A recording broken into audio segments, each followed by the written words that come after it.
दुसरीकडे अमरावती, अकोला, परतवाडा इथल्या सराफा दुकानांवर आयकर विभागाने छापेमारी सुरू केल्याची माहिती समोर आलेली आहे। पूनम ज्वेलर्स, प्रकाश ज्वेलर्स, ईशा ज्वेलर्स आणि अमरावतीमधील एकता ज्वेलर्सवर आयकर विभागाने धाड टाकली आहे। सराफा दुकानांवर आयकर विभागाने सकाळपासूनच छापेमारीचे हे सत्र सुरू केलंय। याबाबत अधिक माहिती घेऊया आमचे प्रतिनिधी संजय तिवारी यांच्याकडून। संजय, काय अधिक माहिती?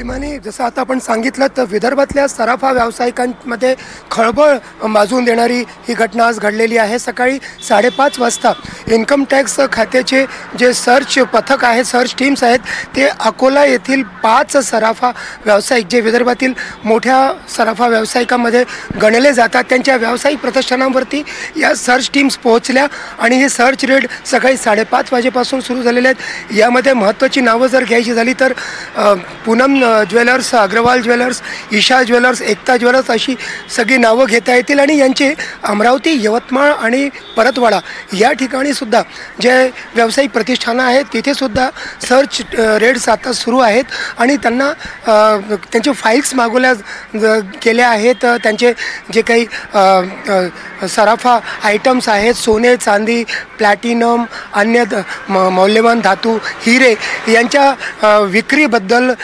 रेकॉर्ड्स मागितले गेलेले आहेत आणि या तपासामध्ये लवकरच सेल्स विभाग म्हणजे विक्री कर आणि GST हे खातेसुद्धा सहभागी होऊ शकतात असं सांगितलं जात आहे। नेमकं काय कारण आहे हे सध्या कळायला जागा नाही, कारण कोणी याविषयी बोलत नाही आहे, अधिकृत विधान येत नाही आहे। पण तरी विदर्भातले जे सराफा व्यावसायिक आहेत त्यांचे जे व्हॉट्सॲप आणि सोशल मीडिया ग्रुप्स आहेत त्यात प्रचंड खळबळ उडालेली आहे। शंका कुशंका आणि वेगवेगळ्या ज्या चर्चा आहेत त्या रंगलेल्या आहेत। हेमाली, नक्की धन्यवाद संजय, आपण दिलेल्या या सविस्तर माहितीबद्दल।